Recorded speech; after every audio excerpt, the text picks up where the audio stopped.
Welcome to Feedback Friday. I'm your host, Jordan Harbinger. Today I'm here with Feedback Friday producer, my partner in prescription, Gabriel Mizrahi.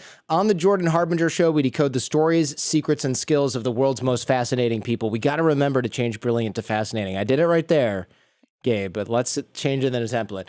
We turn these fascinating people's wisdom into practical advice that you can use to impact your own life and those around you.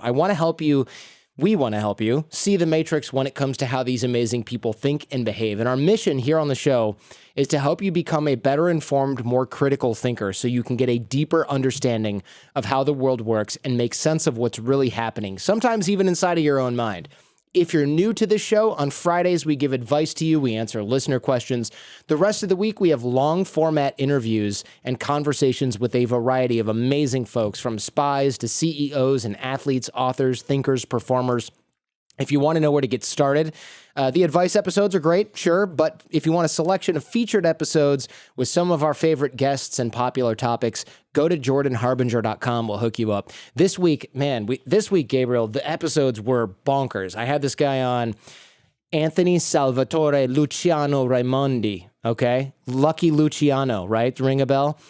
This guy he was the enforcer for one of the major crime families back in the day, in the 60s, 70s, 80s.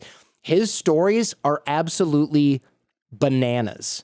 I'm telling you. Yeah.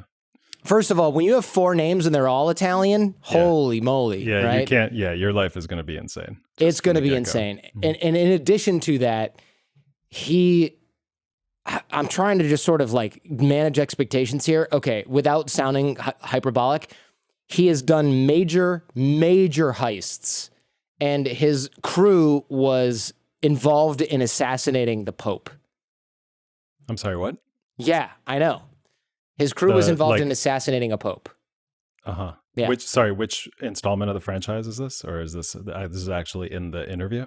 It's in the interview. This isn't a book that you read and then confused it with the interview? I know. No, he literally, and he's like, maybe we did, maybe we didn't. Maybe the guy just died randomly when I was in the Vatican with my cousin talking about how to assassinate the Pope. Wow. So I can't wait for this one. It's bonkers. I'm telling you, like, I've never heard anything like this. And at first I was like, when they pitched me this guy, I was like, not going to do it. Obviously full of crap. Then I talked with other people I know that were in the, like, convicted, mafiosi, and they're like, yeah, I knew him. Yeah, I knew him. Real guy. Oh, wow. Like, real so stuff. They like vouched for him? Yeah, like Sammy the Bull was like, yes, I know him. Wow. I know who he is. Definitely a real guy. And then does he still go by the Enforcer? No, I mean, we do that. He's got a thing that we call the Enforcer, but the Enforcer is like a title in a crime family. I didn't know this. You have boss, underboss, and enforcer. I thought all mafia guys just killed each other all the time. There's actually a subset of guys that are enforcers. Like, you might have guys that beat up other guys, and you might have guys that kill other guys, but there is one or two guys in each crime family, and they are the enforcer, and they are the person that gets the call when somebody's got to go. It's always one or two guys. Always. Okay. So he's terrifying. Is what you're saying. Yeah. And he got in the studio and he was like do I gotta wear these headphones? And I was like, yeah, are they uncomfortable? He's like, yeah. I'm like, well, can you deal with them? He's like, not particularly. And I was like, you gotta wear them for like 2 hours. And he's like, all right, fine, whatever. And it's gotta be scary telling the enforcer to wear you sit there and you wear that headphones, those headphones, buddy. You're like, you might be the enforcer, but I'm the enforcer. I'm the host. You sit there and you are gonna like it. Yeah, no. I enforce decent audio quality, sir. Just put on the headphones. I got to enforce audio quality on this episode of the show. Yeah, so he had this cane, and at the end of the show, he's like, "Are the cameras off? Are the cameras off? Are the cameras off?" I'm like, "Oh, the cameras are on. I can see you, but they're not recording." And he takes the cane and he draws this big ass sword out of the cane. And I'm like, it's like, that is so illegal in Manhattan. Shut the fuck up. He lives in Manhattan. That it's so illegal. That didn't happen. That actually happened. Ridiculous. Yeah, he's got a sword in there. And I was like, do you need that? Can you even use that? He's like, how talented you got to be to stab somebody? Touche. It's a fair question. Yeah. Probably moderate to not very talented. I would say the bar is low for killing someone with a sword At cane. close range, yeah, with a cane sword. Yeah, close range, exactly. Anyway, so go check out The Enforcer from this week, 2-part episode. I also write every so often on the blog. My latest post is, if you're too busy to respond, you're doing something wrong. It's about all the excuses that people make for being unresponsive by email, why that type of thinking is deeply flawed, and how it's probably holding you back in your life and in your career and in your relationships. I know, Gabriel, a lot of people, they think like, oh, I'm too busy for email. The most successful people I know are great at it. Yeah. And that made me sort of step back and be like, why are Ray Dalio, Mark Cuban, Steven Schwartzman, why are they awesome at email? And all these like kind of struggling influencers are terrible at it. What's going on here? So we sort of dissected It's a great that. question. I love that. All the articles are at jordanharbinger.com/articles. As always, you can reach us for this episode of the show, these Friday advice episodes, Friday at jordanharbinger.com. If there's something you're going through, any big decision you're wrestling with, or you need a new perspective on something, life, love, work, whatever, how to deal with your dad's BO, which we had a couple weeks ago. Whatever's keeping you up at night these days, hit us up Friday at jordanharbinger.com. Even if you've already gone through a crazy situation, you just want to know what we would have done, we're down to offer another take. I know sometimes these hypotheticals can be interesting and useful for other people as well. So don't think that your question's boring. Please do, though, keep your emails as concise as you can. Try to include a descriptive subject line. There's that inbox is littered with the subject of Feedback Friday or advice needed. That just makes our job a lot easier, and we do keep every letter anonymous. You don't have to tell us to do that. You can try and think of a name for yourself, but Gabe's pretty good at that, so we'll let him have that. Now, something that I thought of recently, because somebody was talking about Eric Schmidt, former chairman of Google, who was on this show, episode 201. If a decision is reversible, the biggest risk is moving too slow. In other words, if you can take it back, a lot of people will overthink it. They'll move really slowly. They might miss the opportunity. If a decision is irreversible, the biggest risk is moving too fast. If you can never take it back, if it happens and then it's over, then you have to be more deliberate. A lot of people confuse this, right? They think like, oh, should I try this? Should I try that? I don't know. Should I spend $10 on this? Should I spend money on that? I don't know. Should I concentrate on this? Should I concentrate on that? A lot of people deliberate way too much on things that are reversible. Just do something and then you can change course later. And then, of course, there's a lot of people that spend almost no time deliberating about something that is irreversible, such as how to spend 4 years of college, and they don't deliberate that at all, and they just kind of pick something thinking they can move or pivot later, and that's harder. So that's episode 201 with Eric Schmidt, former chairman of Google. I don't think he had that as a quote in there, but it was a principle I took from the episode, and I wanted to throw that in. That'll be linked in the show notes, episode 201. By the way, if you ever want to get to an episode of the show, jordanharbinger.com/ and then episode number. So jordanharbinger.com/201 will take you right to episode 201, and that works for every episode of this show. You don't have to know the name and Google it and find it. You can just use the / and then the episode number. Although the odds of you remembering the episode number, slim. But if you're listening to one on your phone and you want to tell somebody else about it, you don't have to tell them the name or anything. Just say jordanharbinger.com / whatever episode number, and they'll go right there to the webpage with the show notes. Gabe, what's the first thing out of the mailbag? Hello, guys. About 2 months ago, my 23-year-old sister met a guy on Tinder and they started dating. About a week later, she told my family that he is essentially a neo-Nazi, a skinhead, and even has a swastika tattooed on his arm. My European family and my friends are very diverse, and there has never been a hint of racism in our upbringing. I'm so horrified that she could continue to date someone with so much hate in his heart. At the same time that she met him, her 2 best friends, one who is black and the other Jewish, each had a baby, and she completely stopped seeing them and checking in, which has ended their friendship. She's tried to tell me that her boyfriend is not racist, he has multicultural friends, and he just really admired what Hitler did for his people and his country, which I think is a load of BS. She hasn't done much research on the history of this and is also into absurd conspiracy theories, researching with total confirmation bias. She's been in an abusive relationship in the past, but she refuses to get help or therapy because she thinks it's more effective to quote-unquote bottle it up. I've tried to create a loving environment for her and just ask why she has these beliefs, but I end up getting emotional and telling her how wrong it is. I'm now worried that she will isolate herself even further and possibly get entrenched in some of these hateful beliefs too. How would you approach this situation? Signed, stopping my sister's Nazi bae from leading her astray. I'm not a licensed therapist, but I'm going to go ahead and say that bottling it up is never a good strategy. You know, it's interesting to hear someone say this because doesn't everyone know that bottling it up is bad? So when people say this, Gabe, I'm sort of thinking, is that the cry for help when they go, no, I'm just going to bottle it up? I'm just going to stuff it down. That's my strategy. Yeah, I'm going to choke it down, all that hate. I read on the internet that you're supposed to just suck it up. That's it, yeah. Yeah, no, that doesn't make any sense. Also, let's talk real briefly about what Hitler did for his country. He got millions of them killed. He got cities bombed into oblivion, destroyed a ton of the history, marred their name for a century and counting after the fact. Oh, and then opted out by blasting his brains out after the fact because he didn't want to face any consequences. Yeah, but what a hero. But hold on. I mean, he was pretty good at manufacturing. He was good at manufacturing. Yeah, I think that's what she's referring to, probably their heavy manufacturing capability. Of course, yeah. What was I thinking? Naturally, they were thinking of the innovations made in mechanical and optics. Yeah, they're also well known for their coffee machines. So That's true. Credit where credit is due. That's true. He's got a swastika and an espresso machine tattooed on his leg. And good Lord. All right. Well, okay. First of all, I'm sorry that you're in this situation. I can only imagine how disturbing it must be to know that your sister's dating someone like this, especially with a friend who's black and Jewish. That just shows me that her heart is not in this. One day she just swipes right, and a week later she's Sieg Heiling with Edward Norton from American History X. I just think it's incredibly sad. Not just because your sister's involved with somebody who holds these views, but because you feel like you're losing her to an ideology that she clearly does not even fully understand. I don't even think she understands it a little bit.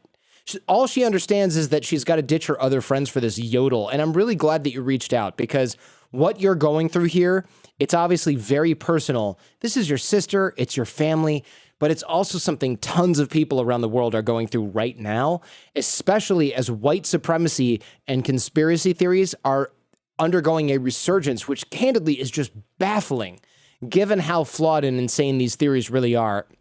And how little they stand up to any sort of scrutiny, scientific or otherwise. And by the way, we're talking about neo-Nazis and conspiracy theories, but what your sister is involved in, it's very similar to all extremist ideologies out there, whether they're religious or cultural or social or whatever. So look, the latest research into why people gravitate to white supremacy and to any extremist ideology, really, the latest research, what it shows is that it's not really about the ideology itself, but about the psychology of the person who is drawn to it. In other words, it's never really about the movement, almost never. What it's about what the movement provides to its members. And in almost every case, the people who fall into these movements are extremely vulnerable individuals. Vulnerable how, you ask? Well, they're usually people who feel alienated to some degree, people who don't have many relationships that give them meaning and connection, people who are hungry for acceptance and belonging as a result. So like gangs, essentially, right? They end up finding all of these things in a movement that speaks to their fears and to their desires. So fears on one hand, desires on the other. Their fear of being marginalized, their anxiety about being inferior or alone, their desire to feel valued and validated and powerful, and yeah, the particulars of white supremacy, whether it's Jews cause all the problems in the world, or black people don't even have a place in this country, or white people are inherently superior and need to lead the way. And by the way, the white people who usually say this have like 5 teeth and 0 education. So seriously, just look online. Whenever I see these pics, I'm just thinking like, behold the master race. Look at this guy. You know, he's like doing a keg stand and trying to catch what's left of his teeth with like a ripped wife beater. I mean, they're just never high quality individuals. The top rung of this ladder is somebody that you would never associate with. It's just disgusting. And these specific beliefs clearly hook into these fears and desires. But what all of the research shows, and what almost every ex-neo-Nazi says, they say that the ideology, that was never what actually drew them to the movement. What drew them to the movement was the need to belong in the first place, okay? Christian Picciolini, we had him on the show, episode 317. He's been on a couple of times, actually. He wrote a book called Breaking Hate. We'll link to it in the show notes.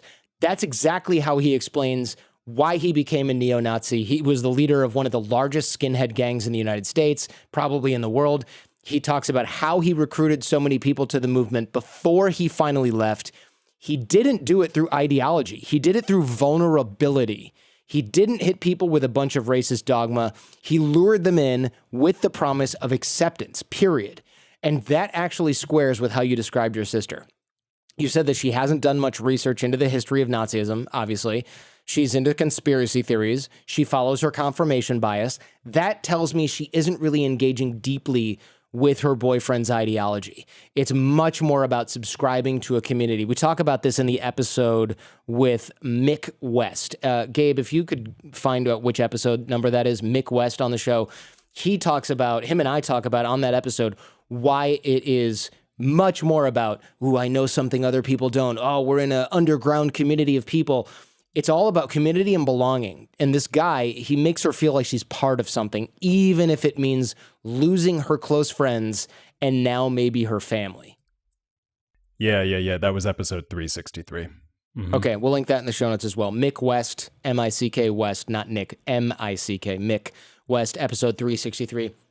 In your sister's case, though, it's even more complicated because she's dating somebody who is super committed to this stuff. She's found a romantic partnership within the ideology, within the club, so to speak, which means it's probably serving her need to feel comforted and protected and special in a lot of different ways.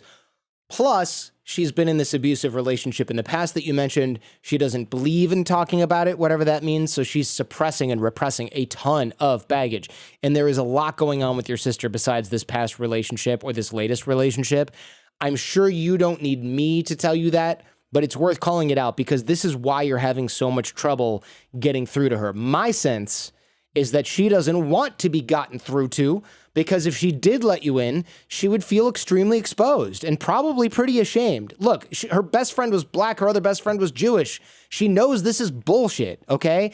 This sort of exposure, these are precisely the feelings she is trying to avoid by hitching her identity to this new Nazi moron and possibly this movement of fascist dipshits that they hang out with, okay, online or elsewhere. So given all that, Gabe, how does she get through to her sister? Well, the short answer is that it's going to be really, really hard. And with your sister, I think it's going to be even harder because she's very, as Jordan pointed out, she's very defended.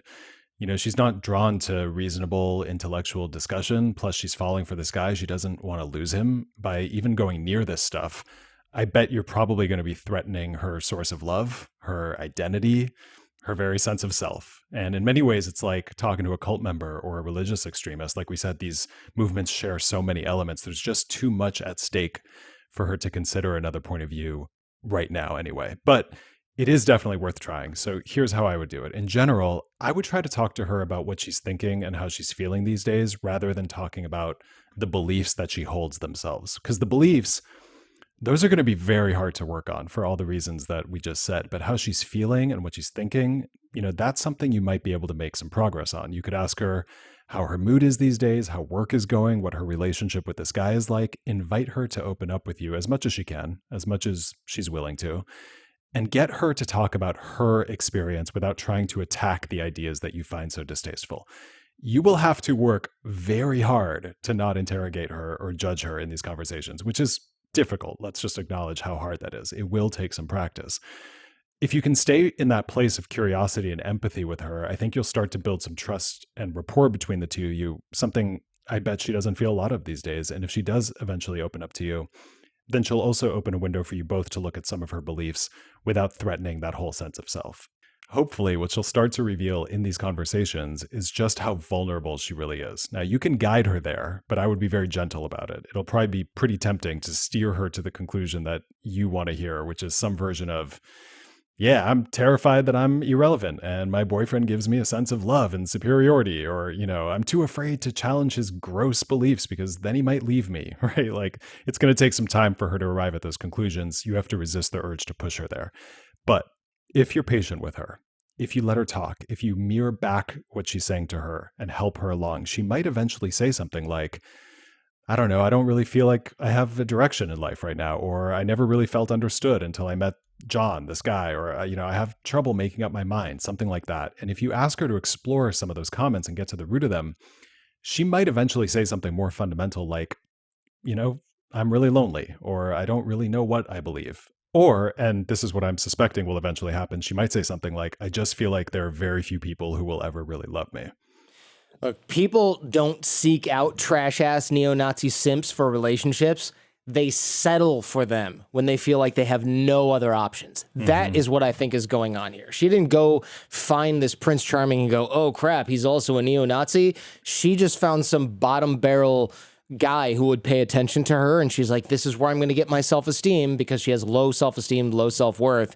And then she goes, this is the only guy that's going to like me. I have to take his flaws and all because he's taking my perceived flaws and all. And what she's thinking is, I'm unlovable. This guy's going to love me. It doesn't matter if he's a neo-Nazi. I have to play along with that because otherwise I might lose him. That's what I think is really going on here. Yeah, let me not question the beliefs too hard in case I drive him away / let me subscribe to the beliefs to keep him closer is probably exactly. I mean, look, it would be different if this person had racist beliefs their whole life or early on, and then she finally met a partner in this group she was already in.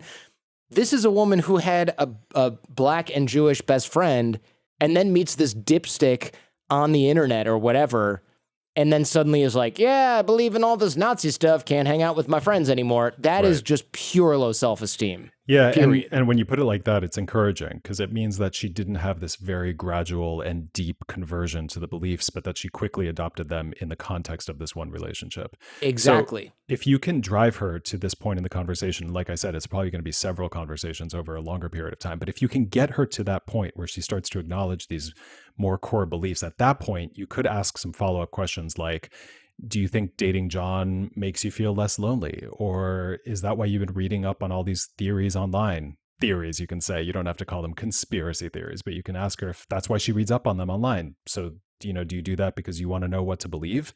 You'll definitely want to keep asking questions rather than telling her what you think so she doesn't feel attacked. That's the big thing she probably is avoiding in the conversation. But what you're really trying to do here is create a safe space for her to feel understood and to reflect on what she actually thinks, what she actually feels, not what she's been fed by someone else or what she feels she has to believe, but what she really does believe.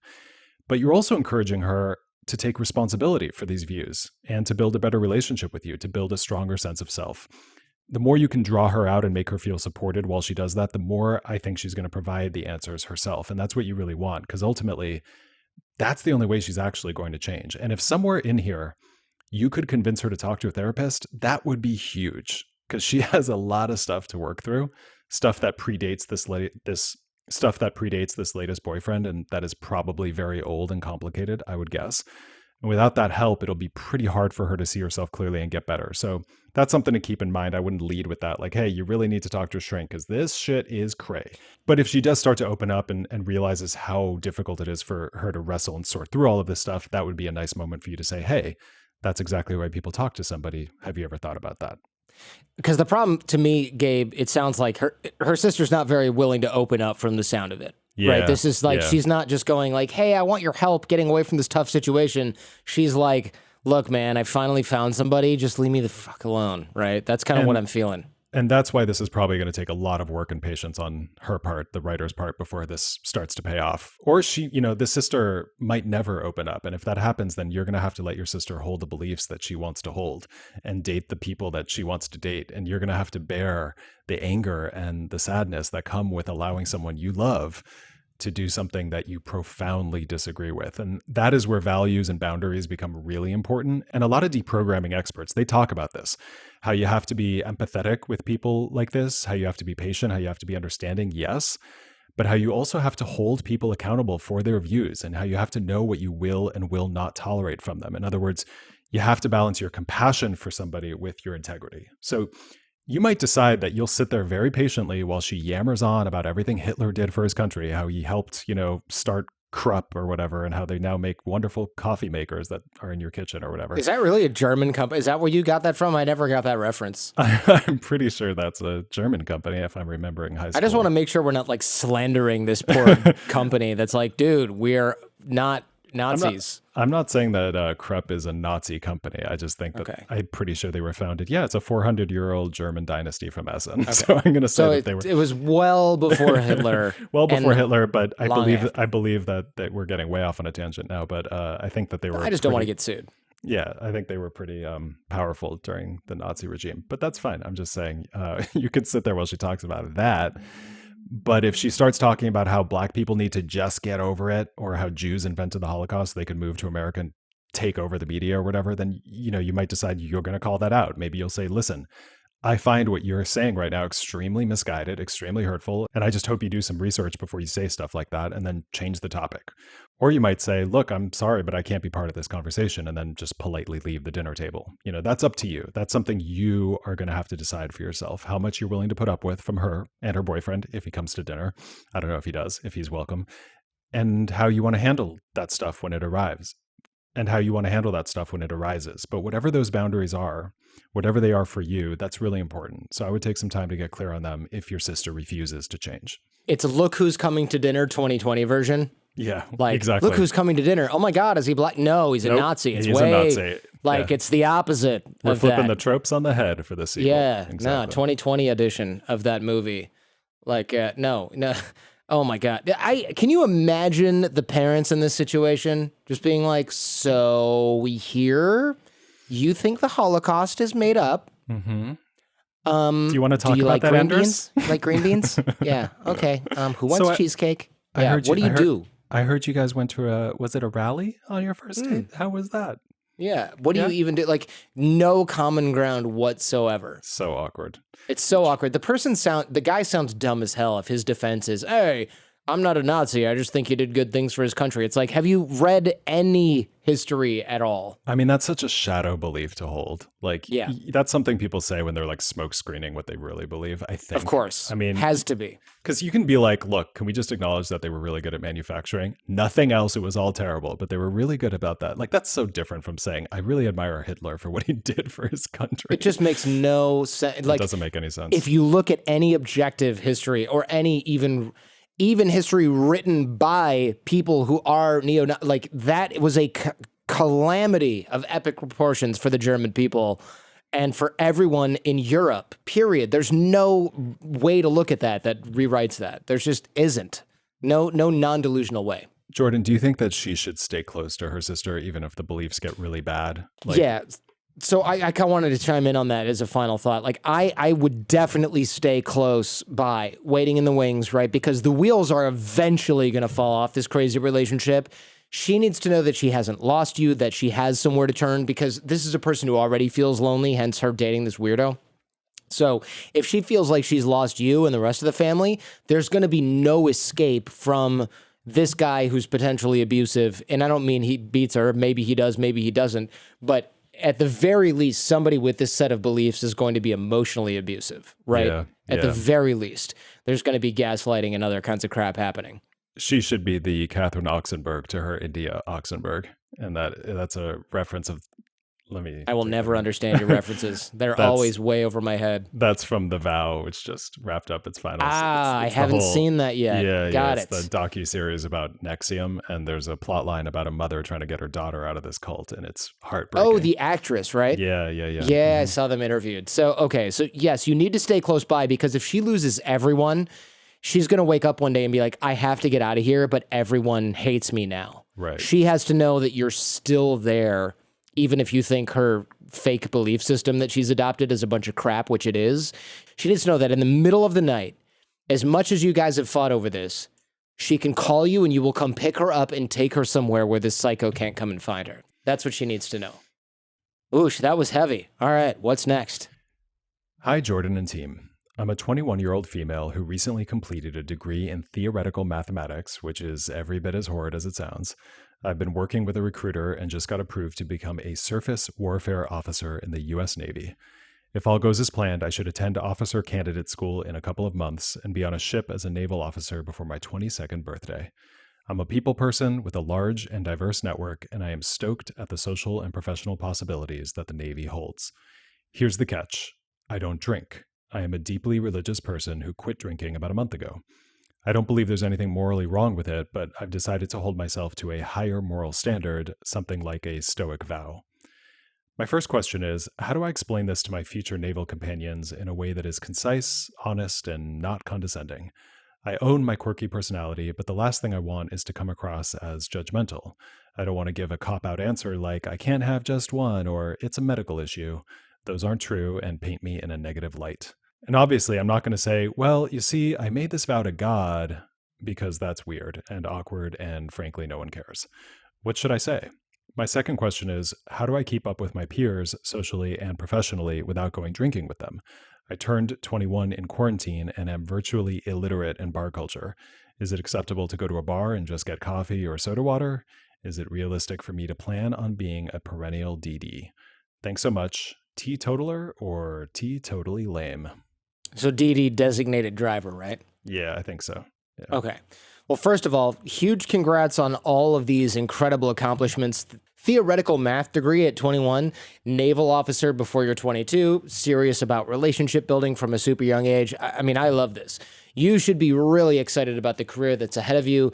I don't even know you. I'm already super proud of you. So look, I'm probably not the most qualified person to give you advice about being a teetotaler, seeing as I'm answering this question with a high noon hard seltzer in my hand, but I'm not a full-blown alkie, okay? I go through long periods, AKA the rest of the week, and for months at a time when I don't drink at all. And I normally don't drink really myself, which is, I think that's important. And I actually really love that because I'm not Paris Hilton circa 2009. I think I can share some advice here. Basically, I think you're maybe overthinking how much you need to defend your non-drinking. Yes, it's probably out of the norm, especially in the Navy, where a lot of people tend to drink to unwind and deal with the stress and probably also the boredom. But it's not completely unheard of to not drink, and I don't think that's something that will get in your way. And you're right, though. The way you handle this, that's going to play a role in how people respond to it. And if you come across as judgy, finger waggy, your fellow officers might think you're a judgy prig who thinks she's better than everyone else. You really don't want that. If you don't say anything at all, they might assume you're a little bit of a passive-aggressive killjoy who isn't one of the guys. So I think you need to come up with something short and direct that walks the line, but not in a way that sounds like you're defending your choice too much, because you really don't have to. What about something like, I used to drink, but I just don't like the way it makes me feel? Because that's true in the sense that you really don't like how it makes you feel morally and religiously, but it doesn't force you to go into the whole story. It doesn't sound judgmental at all, since it's really just about what you prefer. I admire how much you want to answer this question honestly. I think that also says a lot about you, because the real easy answer is, alcoholism runs in my family. I got to be careful. No, thank you. But since you're not doing that, you really want to tell the truth. There's something to that. The truth is, anything short of I don't drink because the good Lord told me not to, and I'm trying to walk his glorious path, is not going to be the whole story. So I think you'll have to get comfortable with sharing a version of yourself here that is true enough for you to say without feeling like you're compromising your integrity. You know me, I'm not religious at all. If you've been listening to the show, you know me, but I respect that you are, and I respect that you want to adhere to those beliefs. And even if you said you don't drink because you hate it and it's evil, that's your prerogative as well, and I don't think anybody should judge you for that either. If somebody pushes you to drink after that, you could say, look, no, trust me, I've tried it. It is just not my thing. If you say that all with a smile and zero judgment, most people are going to leave you alone. And if you feel like they feel awkward about it, you can always throw something in like, hey, it doesn't bother me if y'all want to drink. Honestly, enjoy that beer. We can still totally hang. I'm actually more fun when I'm sober. Trust me, it's all downhill from here. You know, just have a laugh about it. Make sure they know you're not judging them. I think that's even more important, which, like you said, you're not really judging them in the first place. Gabe, what about the second question here? I know you don't drink really at all, right? Yeah, not very often, but I enjoy it from time to time. But it is a good question. How do you keep up with your peers without going drinking with them? Yeah, absolutely. You can totally order a coffee or a Canada Dry at the bar or whatever. I feel a few people might notice and ask you about it. A few of them might even rib you a little bit, just knowing how military people like to rag on each other for fun. But if you explain it with that simple line that Jordan just shared and you don't judge them, then I think you're going to be totally fine. But you know what is interesting? I get the sense from this letter that she thinks that she has to drink in order to be liked by her peers or in order to belong, which, look, I get it. It's the military. You're young. It makes sense that you would think that. I'm sure there's an element of that is true. But I wonder if you feel like people won't want to be your friend or won't take you seriously if you're not exactly like them in every single way. It's not enough that you're super smart and driven and interesting and respectful, which you clearly are. Like if you don't shoot a bunch of Jim Beam with them, they'll ice you out or something. And I'm not saying some people won't do that. Maybe they will, but those people will not be part of your tribe. Like they're just not people you really have to worry about. But as you think about how to have this conversation, try not to put too much stock in the whole drinking thing. I think you might be discounting who you are as a person as you try to figure out how to fit in with these new people. Because your peers, they're not going to respond to you just based on whether you get crunked with them every weekend. They're going to respond to you as a person. They're going to respond to you as a leader. So don't be afraid to share that personality with them, teetotaling and all. The more you feel like you need to hide, or apologize for who you are, the more people are going to pick up on that. And that ultimately is going to be a bigger obstacle to building good relationships with them than just being different in this one ultimately minor way. Other than that, I think you have an amazing career ahead of you. Like, I'm so excited for this person. Her letter was dope. She has like an amazing background. She has a cool career heading up. I'm excited. And I think not drinking is probably only going to help her. It's not going to hurt her. Yeah, look, there's no part of me that says I wish I drank more at any point in my life. In fact, I didn't even drink that much in college. I started drinking when I started running my old company because that's what all the guys who worked in the company were doing all the time. And then I was like, hey, this is bad for me, but this is literally all we do, so I guess I got to do it. And then I was like, oh, I do this all the time to get over anxiety. And then I told my mom about some quote unquote funny drinking stories, and she's like, we have massive alcoholic problems in our family, like my grandfather, great-grandfather, da-da-da. And I was like, no. And she's like, yeah, you falling asleep on a car, not funny. Like, that's not a funny thing that happens. Wow. That particular instance was kind of funny, but things like that are not funny. Yeah. And, so now I'm like, I'm a one or two hard seltzer kind of guy. And when people are like, dude, do shots with us, I'm like, you don't want Jordan after shots. It's not like fun. It's not wild Jordan. It's like, and I don't get aggressive or anything. I'm just kind of like cranky and I'm like, where's the freaking booze? Like I turn into like some version of some dead relative I have, I'm sure, who was really that bastard, like a drunk bastard kind of guy.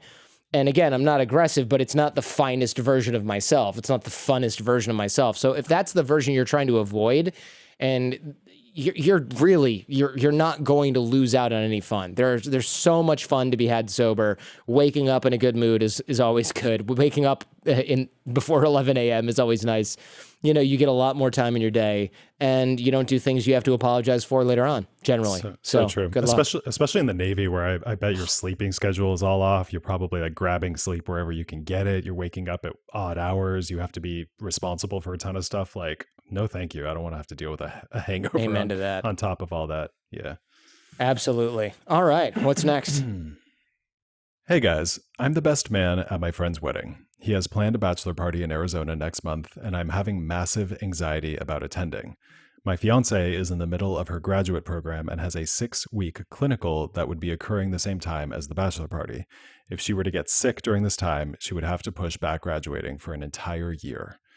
We have discussed quarantining myself from her, but there are no easy solutions. I'd really like to talk to the groom about not going to the bachelor party due to my immense discomfort, as well as not potentially jeopardizing my fiance's clinical. The groom and his future wife have not taken this pandemic seriously from the jump, and they have not been able to comprehend why we have been so cautious this entire time. What should I do? If I do decide to not attend the bachelor party, how can I let the groom know without potentially ruining our friendship? Signed, not a stan of this madman stag plan. Ooh, boy. Well, I am sorry that you're in this situation. Having to choose between attending your friend's bachelor party and, being able to breathe normally for the rest of your life, there are a lot of people in your shoes right now. I've had to turn down invitations to trips and parties, and a few people have gotten pretty mad at me. I know other people who have been afraid to turn down invitations, and then they caught the Rona, so you are not crazy. This has got to be one of the hardest parts of the pandemic, staying close to people who have a very different attitude towards quarantine and caution and medical advice and science. It's tough. I get it, So here's my take. If you don't want to go to this bachelor party, do not go. It is absolutely fair for you to skip it. More than that, it's probably the right thing to do. Your friend might take issue with that, but that is his problem, man.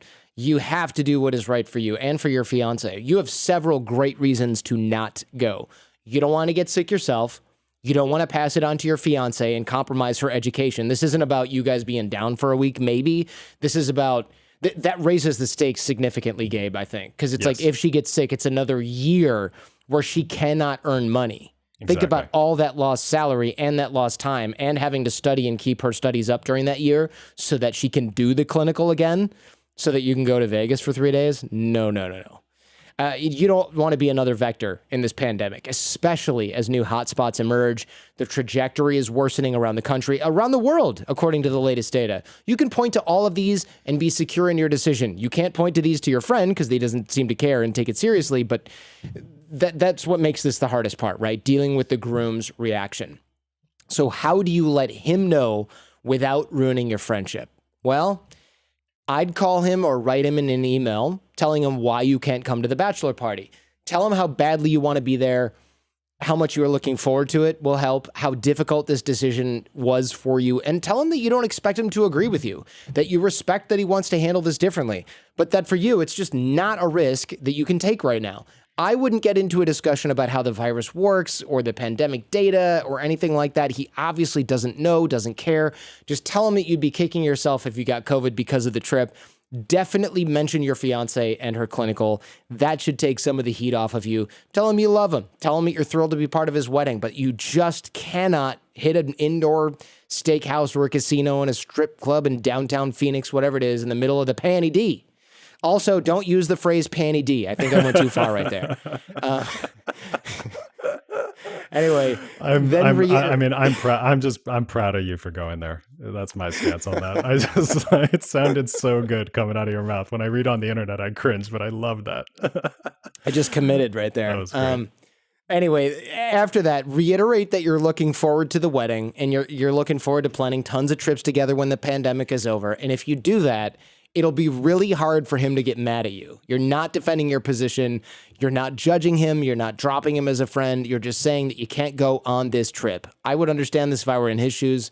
Maybe he's less understanding. If he turns on you for that, there are deeper issues in the friendship you'll need to sort out. But I am hoping that you can both accept each other enough to keep your friendship, even if you disagree. I mean, assuming you still want to be friends with this guy, I'm sure differences in opinion about the pandy are probably the leading cause of friendship breakups right now, which makes sense. But this is not a lifestyle choice. This is a question of values. Yeah. Gabe, anything else? What am I leaving out here? No, excellent advice. I 100% agree. What I'm wondering is what happens at the wedding? When is that? Is that going to be safe? Like, is it going to be in an outdoor botanical garden somewhere or in a poorly ventilated party room, in some Phoenix restaurant or something like that? The VFW? I don't know. Like, is this guy planning on attending the wedding? Because that worries me just as much or more than the bachelor party. But if he's agonizing about how to decline the bachelor party, then he's probably going to have a real tough time dropping out of the wedding, right? Unless he goes for like 15 minutes and does a killer best man toast about the dangers of COVID and gives Dr. Fauci a shout out, drops the mic and bounces. Like, that would be a pretty epic speech. But yeah, what is he going to do? That's going to put the cap on the end of that friendship, I think, there. Is this like a bachelor party that's happening in the next 3 weeks, then the wedding's in 18 months after there's a vaccine? Or are these two things coming right after? I mean, I don't know.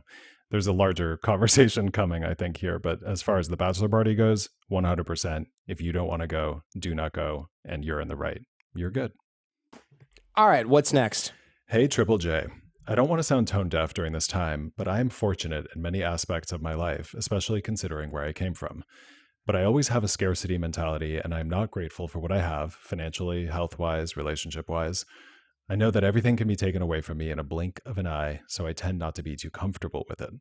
So my question is, how can I learn to be grateful? Can that be learned, or will I remain an ungrateful bastard forever? Signed, a dude in a feud with his subdued gratitude. Ooh, well, listen, I'm glad you wrote in with this question, because even though the concept of gratitude is beyond cliche at this point, and frankly annoying to hear about from a couple guys on a podcast, there is a huge body of research that shows how much gratitude plays a role in our mood, our view of the world, and in our long-term success. The more we take stock of what we have in life, the happier we are, and the more empowered we feel to keep chasing the good stuff. So it is definitely worth talking about, at least in that sort of non-woo-woo sense. And I also love the way you put this. Can I learn how to be grateful, or will I remain an ungrateful bastard forever? Because the truth is, most of us, and I mean the vast, vast majority of us, we are ungrateful bastards. We are hardwired as Homo sapiens for the scarcity mindset that you are talking about. Our DNA, our programming It wasn't designed to go, oh man, look how many berries I have in my cave. I'm so abundant or whatever. It was designed to go, okay, crap, I've got a few days worth of berries left. I better go out and get some more, even though I don't really need any right now. Because that scarcity mindset that served our survival better for hundreds of thousands of years, gratitude is just as powerful as scarcity, probably more powerful, but it's not a built-in feature. It is an add-on. It's like an app you have to download and keep refreshing for it to work. And most of us, we have to choose to be grateful. I know I do.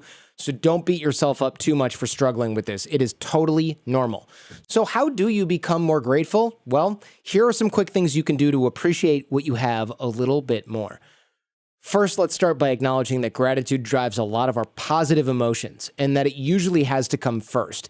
AJ Jacobs, who was on this show, episode 174, he pointed out that happiness, it actually doesn't lead to gratitude. Instead, gratitude leads to happiness. So most of us think, when I have this big house and this huge bank account and all the cool friends and everyone thinks I'm a genius, then I'll be grateful for what I have. When in reality, being grateful for what we have right now, no matter where we are in life, that is what actually makes us happier. And it makes us more likely that we will go on to have all of those things that we want in life. The appreciation part, that has to come first. And gratitude, it doesn't just make us happier, it also makes us less unhappy. Arthur Brooks, he's a social scientist, head of a huge think tank. He calls gratitude an anesthetic for contempt. And that's a great phrase. In our interview with him, which is episode 211, he talked about how human beings are so unduly negative, but how, if we cultivate a little gratitude, it actually combats all that hatred and anger that take up so much of our mental, emotional energy. So there are good reasons to start making this a practice starting today. Second, make a conscious effort to take stock of what you have. So one thing that Jen and I do every day during bath time with Jaden, we do this drill called 3 Amazing Things. And what this is we have to, I've talked about this on the show before, Gabe, we have to think of things that were amazing about the day. Even if it's like, I went for a walk after lunch and my Chipotle bowl was really good. And I figured out how to use this program that was frozen on my computer and it works now and it's fun to use or whatever. They can be really small. It doesn't have to be like, I got a promotion at work today. I got a $10,000 raise. You have to think of the amazing things. That's the point of the drill, is most people go, nothing much happened today. If you are forced to think about it, you're forced to take stock of what's good for you, even if you're stretching. That lets you look at things in the future in a way that is essentially riddled with gratitude. And when I interviewed Rick Hansen, episode 192, by the way, and we'll link to all those in the show notes. You don't have to remember that. But remember, jordanharbinger.com/192 or / whatever episode number. Rick Hansen, 192, he's a psychologist specializing in growth and well-being. He talked about how we tend to over-index bad facts and ignore good facts. So our minds are essentially Teflon for good, Velcro for bad. Rick recommends taking the time to really acknowledge genuine facts and slow down to feel them. This isn't positive thinking. It's just being totally honest about our life, good and bad. When we do that, we start to develop the parts of ourselves that can also acknowledge the bad in life too, which is a really interesting benefit of gratitude. It actually makes us more appreciative of the good stuff and more capable of handling the not so good stuff. And by the way, that also takes practice. Ed Lattimore, author of Not Caring What Other People Think is a Superpower. Again, we'll link that in the show notes. He was on the show. We interviewed him, episode 9.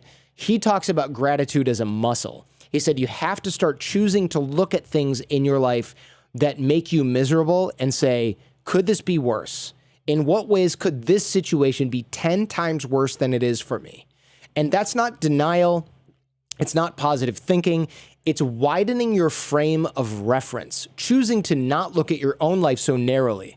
According to Ed, the key to being grateful is to take in other frames of reference, to imagine what life is like for other people, to open the aperture beyond your own limited point of view. The more grateful you are, the easier it is to be grateful. You appreciate the things you have, and then you tend to appreciate them even more, which is absolutely true. The more I deliberately think about what I'm grateful for, the easier it becomes, and the more I want to stop and think about all the awesome things in my life.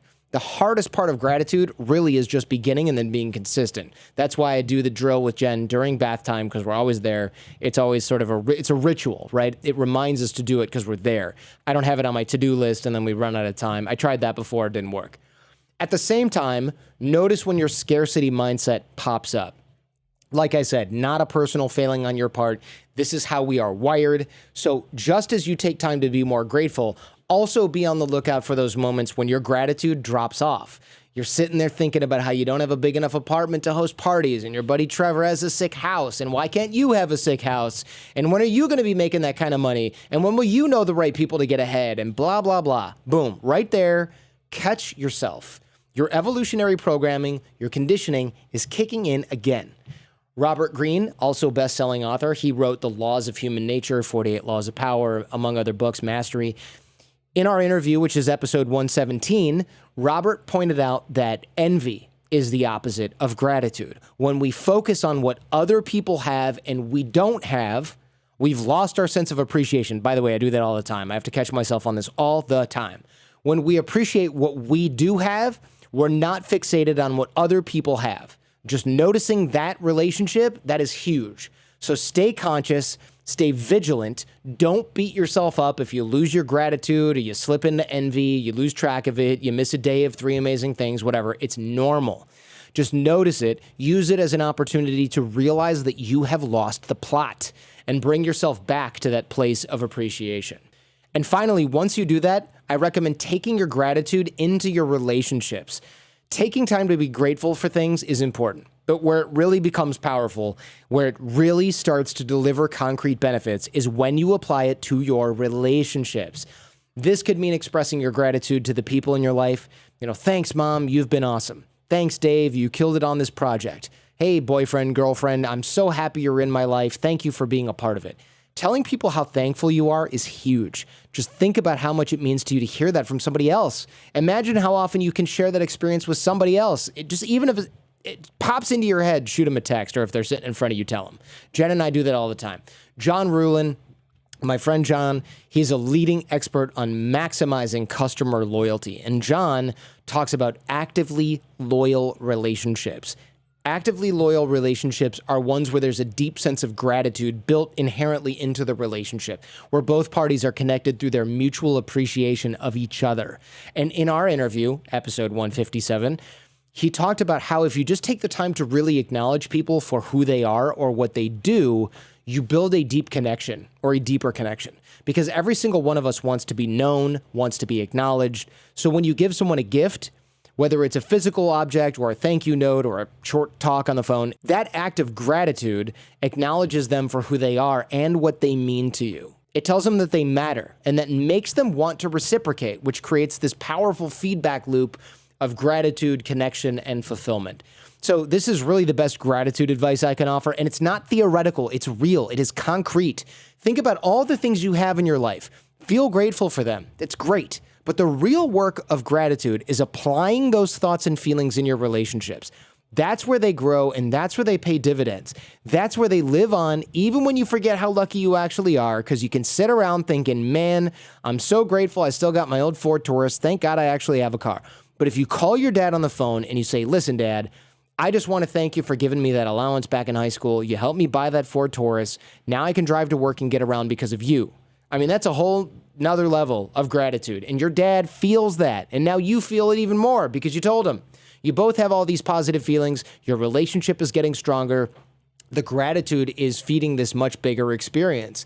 And that is just one random example. Think about bringing gratitude into your relationships at work, your friendships, your family, some random customer service person you deal with, whatever. That kind of active gratitude, which I guess is another word for generosity, that can actually become part of how you move through the world. And it makes it way easier to stay connected to it. I hope this helps. We'll link to all these interviews we just mentioned in the show notes. I highly recommend listening to them. They'll be kind of a gratitude crash course for you. Thanks for asking this question. I'm grateful you gave me the chance to be grateful. All right, last but not least. Hey guys, I've been doing the networking exercises from 6-Minute Networking, and some of them have resulted in longer emails and back and forths reconnecting with older friends. I'm extremely happy to be making the connections, especially during COVID. My question is there a good way to recommend the 6-Minute Networking course to these friends and connections without being weird and giving up the game that 6-Minute Networking is why I started reaching out in the first place? On one hand, I feel like it's an unfair advantage that I want to keep to myself, but on the other, I feel like it's too valuable not to share. What are your thoughts? Signed, Chance to Invest or Close to the Vest? First of all, nicely done on running with the course and making all those connections. That is fantastic. I love that 6-Minute Networking is now this secret superpower that people have to decide whether or not to share. But great relationship building, it really is kind of a superpower. There are people who get how powerful it is to have a killer network, and there are people who don't. And those people are playing by a completely different set of rules. So I get why you're torn about whether to let them in on the secret. Should you share the course with people? Well, here's how I think about it. One of the overarching principles of relationship building, at least how I do it, is generously investing in the people around you. If sharing 6-Minute Networking with somebody is a form of investment in them, which it is, then that can only be a good thing. You're helping them get better.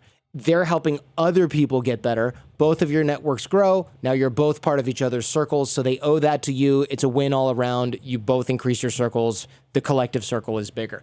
That said, before you share the course with everyone you meet, you might want to make sure that they're actually interested in upping their networking game. In your conversations, you can feel out how they're doing. Are they totally unaware of how important relationship building is? Are they decent networkers, but they want to take it to the next level? Are they trying to find a new job and struggling, but they don't know why? If so, then you can say, listen, I found out about this online course. It's totally free. I think you'd love it. It really helped me. Here's the link. I think that might go over better than just sending the URL to every person that you're in touch with. And besides, people who actually want to improve, even if they don't quite know how, those people will respond to your investment more positively, as opposed to people who aren't really interested, and then they open the link and they go, ugh, this is why she reached out. She's following some course. She's trying to get me to sign up for this course. Whatever. No thanks. So the bottom line is sharing your networking strategies is never a zero-sum game. That's kind of the point. There's no way you lose when someone else builds better relationships. To me, it's just like teaching someone a skill or sharing an insight with them. They're better for it. You're better for it because you help them grow. So share away. Just do it with people who share your interest or could share your interest in building the best relationships possible. Hope y'all enjoyed that. I want to thank everyone that wrote in this week. Go back and check out the guests from this week, the two-parter we did with former Mafia enforcer Anthony Salvatore Luciano Raimondi. Have a listen if you haven't yet. If you want to know how I got all these guests on the show, it's all about the network. We just talked about 6-Minute Networking. That course is free. It's over on the Thinkific platform, jordanharbinger.com/course. Don't wait. Dig the well before you get thirsty. Once you need relationships, you're too late to call on them. You got to do that. You got to do them early, man. Come on. These drills take a few minutes a day. Ignore it at your own peril. I wish I knew this stuff 20 years ago. This has been crucial to my business and my personal life. It's all for free. jordanharbinger.com/course. A link to the show notes for this episode are found at jordanharbinger.com. Transcripts are in the show notes. There's a video of this Feedback Friday episode going up on the YouTube channel at jordanharbinger.com/YouTube. I'm at Jordan Harbinger on both Twitter and Instagram, or just hit me on LinkedIn. You can also find Gabe on Twitter at Gabe Mizrahi or on Instagram at Gabriel Mizrahi. This show is created in association with Podcast One. My amazing team includes Jen Harbinger, Jay Sanderson, Robert Fogarty, Ian Baird, Millie Ocampo, Josh Ballard, and of course, Gabe Mizrahi. Keep sending in those questions to friday@jordanharbinger.com. Our advice and opinions and those of all the guests on the show are their own, and I'm a lawyer, but I am not your lawyer. So do your own research before implementing anything you hear on the show. And remember, we rise by lifting others, so share the show with those you love. If you found this episode useful, please share it with somebody else who can use the advice we gave here today. In the meantime, do your best to apply what you hear on the show so you can live what you listen, and we'll see you next time.